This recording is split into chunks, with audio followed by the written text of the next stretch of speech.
Yes, so we are live. Hi, how are you? Hi, I'm fine, and you? I'm good too. So we have Miss Isabel with us today from and I don't know, you have such a long, nice introduction. I mean, I'm short of words to go through, but yeah. So she's a wonderful activist. She works in Ministry of Education, and currently she's working in an NGO to promote peace and justice. And you play a vital part in bringing all these sustainable development goals into the world community, and your contribution really matters. So with this, Isabel, let's start with our topic today, that uh, is this pandemic destroying education and peace? So let's start with your country. So how's your country so far with this lockdown, or are you guys over with the lockdown? Yes. Okay. And I would like to explain that the context about the SDG. Yeah, sure. Okay. And nowadays, I have different knowledge about the SDG. Um, of that 17 goals, but 13 are those that have played a leading role, and within they is in specific SDG 4, 16, and 17. Um, and this time I would like to share a little with the situation in Latin America, and especially in Peru, after all this pandemic. And I will be the important to able to the focus in the SDG. In respect to the question, the educational system in Peru, in general in Latin America, is not very well in comparison with the first world countries. And to speak of education, it must be considered the educational system in made up of regular basic education, special education, and universities. My analysis goes more on the share of the basic education, such as primary or on secondary school, and also focusing two important aspects from the approach of educational infrastructure and educational quality. But two topics is very, very important to consider in the analysis when I speak education.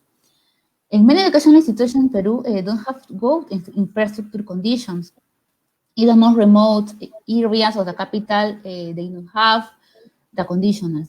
They are even teach who have to walk a long hours to go to the school and the children.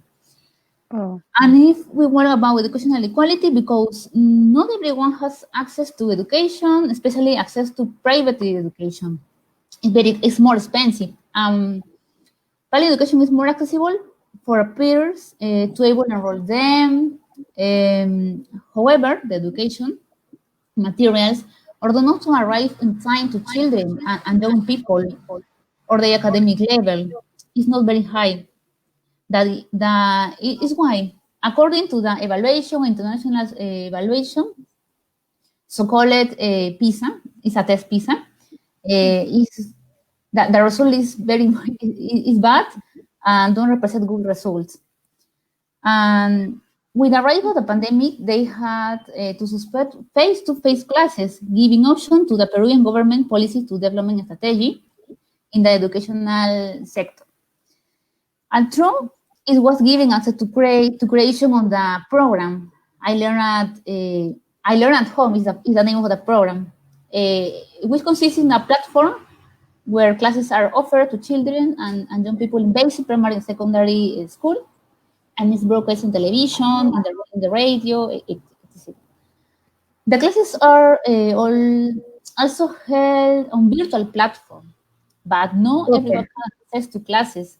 There is also another problem here, because the young people are in the house, the parent house to take care of the children or do their homework with them, and apart from the parent have to a lot of work.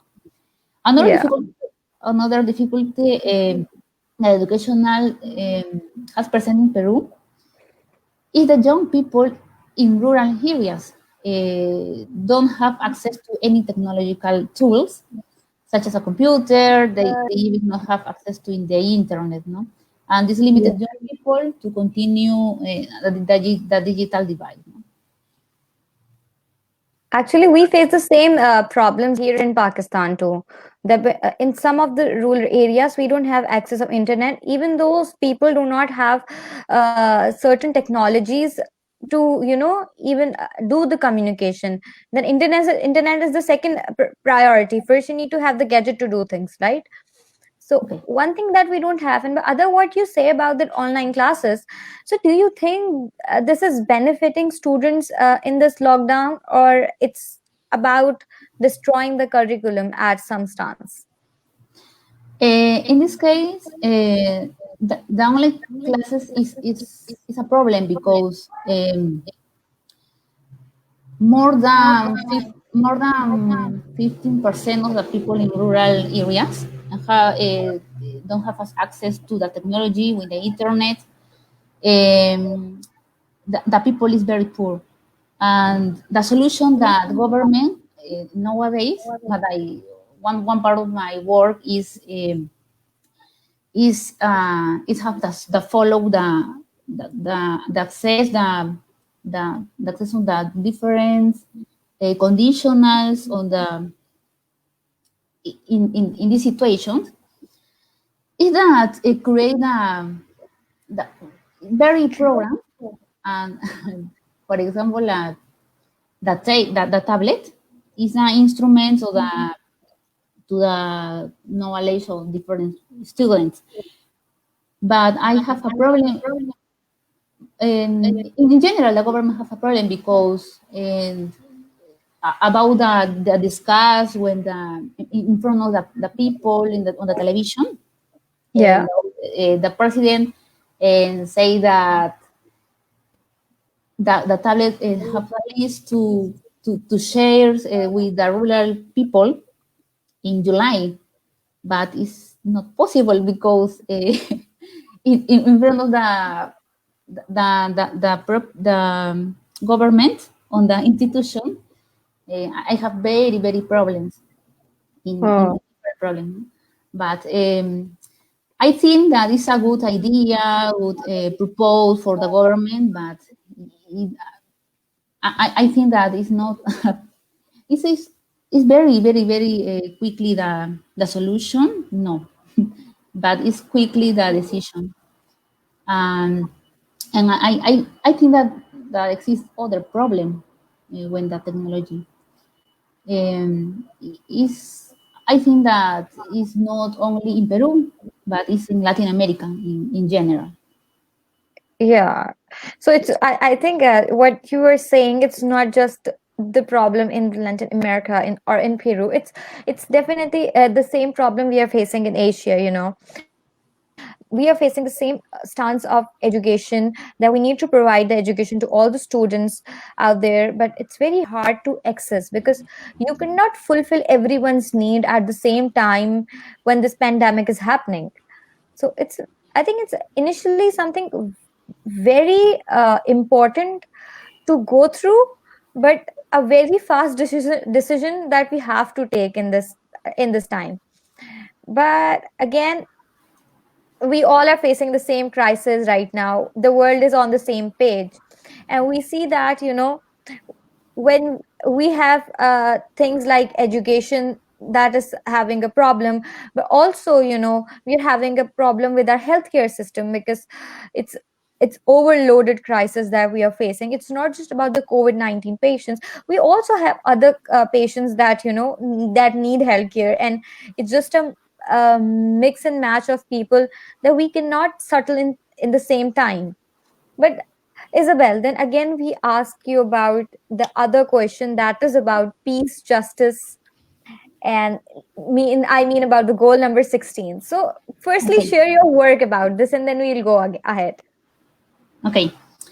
In this topic, I would like to speak in general the context in the peace. No, we must promote the conflict resolution and help protect the most vulnerable population.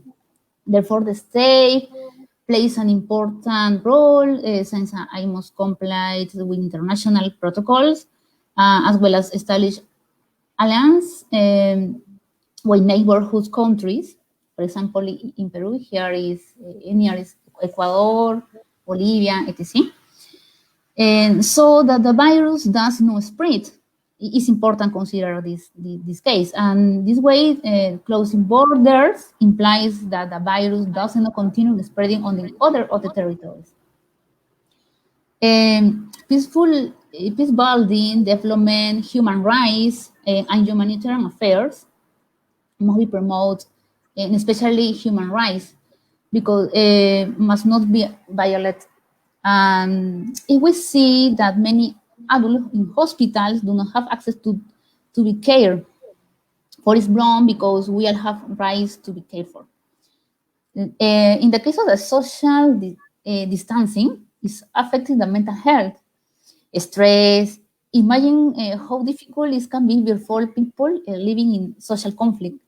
In this area is very, very, very bad. So there are organizations that stem violence. People must be training in innovation and the use of the new technology for the best.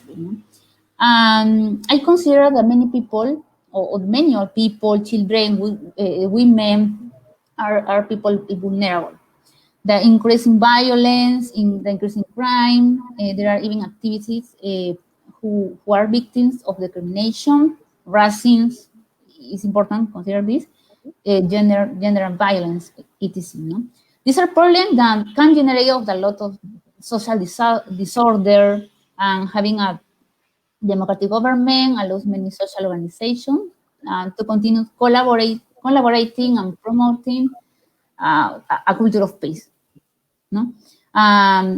We must continue people to stay at home, especially in older adults, and motivating and engineering protocols. Oh, that's right.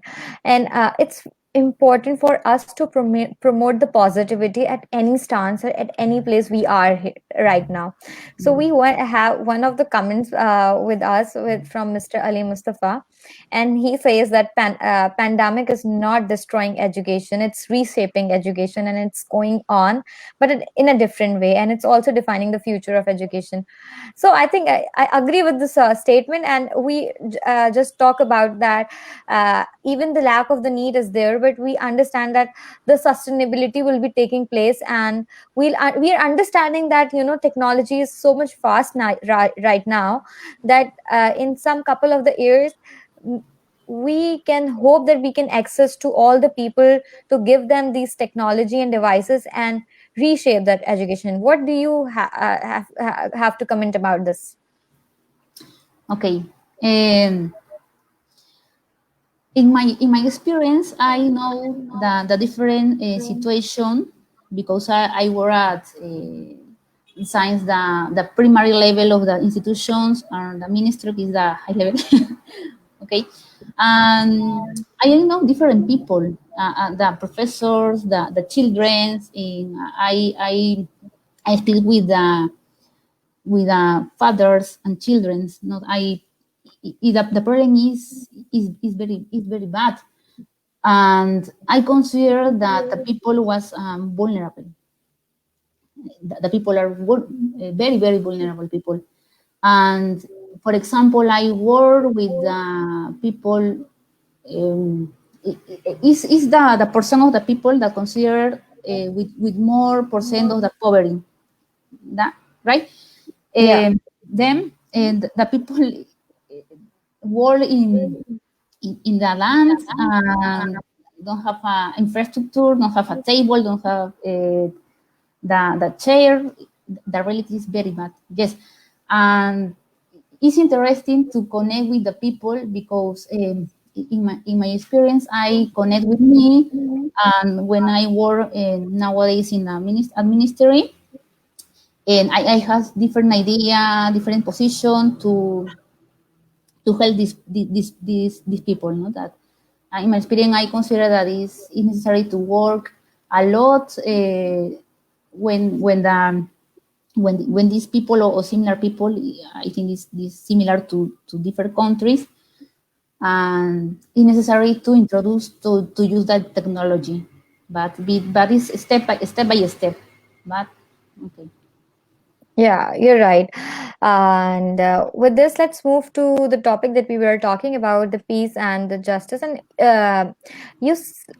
I totally got your point about, that how we need to promote this and how we need to uh, give this positivity to the people, even though we are facing such hard crisis in the world. But do you think, are we human enough to protect our nation, to protect our land, and to follow these SOPs that we have?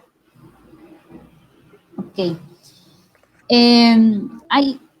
I consider that in the first time, or the two words, the human right is important to consider it when I speak in different sectors.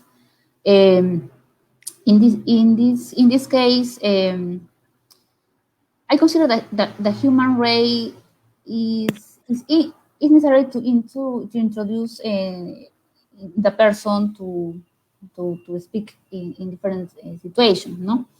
And I'm focusing this topic. We must primarily consider respect for the human rights, and just we have rights, we have a role to play in society. We must adapt to a new ways of life, respecting to environment, complying with protocols indicated by the government. Sorry. From from now on, we must define how to take care of ourselves and how to take of the space of other. For example, the use of sustainable transport, urban green gardens shall be promoted, among other things. That is contributed positively to society, positive things of the society. uh, I agree on this. And, it's important that we must understand this human rights, what it takes, and we must understand the humanity right now. And I think we should understand it more deeply, because right now, we can, we, if one person to another person can understand that this is important, how humanity should take place, and how everyone have certain needs, and we must collaborate with each other and move together rather than being in such competitions. But Isabel, with one more question that I have to ask you is about Yes. the partnerships, the goal number Okay. 17, which is very important. I think it is the main important role to fulfill all the 16 roles, is the goal number 17, that how partnership will be beneficial in coming time, and for the betterment. Okay. Um, the partnership in this case represented the SDG 17. What is important because it's transversal the goals in all the goals in the 17 goals. In my experience, I focus in these goals because I work with the government and in transversal position with different stakeholders or the society, the international government, maybe. But I consider that the word alliances played an important role. They all national and international institutions to work together. For example, China is taking advantage of the agreement they have with other countries. For example, with Peru, no? Regarding shipping materials and equipment to implement to the hospitals. In this period of crisis, where some countries have already been quarantined, and others are still in progress. The government is in constant communication to be able to establish purchasing measure together and will buy mask, oxygen, etc., what is very, very cheaper. And the economic recovery, for example, is being implemented in phases. where little by little companies have to adapt to the new measures and must comply with health protocols. And civil society, the academic, in this time of the crisis, has worked and with a hackathon to provide solutions to the problem for COVID-19. Government support to research centers to create oxygen machines and other initiatives that Ma need to be implemented in the health sector, no? And promote the purchase on internal products, so that farmers can be continue producing. No? These are a few examples we are where we will see that alliances are important for the development of a country, or any country. Okay, so I got your point, and it's worth talking to you about all this sustainable development goals. But I wanted to really ask one of the question is about your NGO. Right now, you're working with youth. What is all about that? I mean, I would really want our audience wanted to know uh, about your work with this NGO. So, Um, I in a part of this SDG, the 17, I consider the 16 um, because I think it's both goals with worry in general, and independent of the two, I think that the goals of the gender, the gender maybe, and two is poverty, but I consider the principal goals for this in special this topic, and in context with the COVID-19.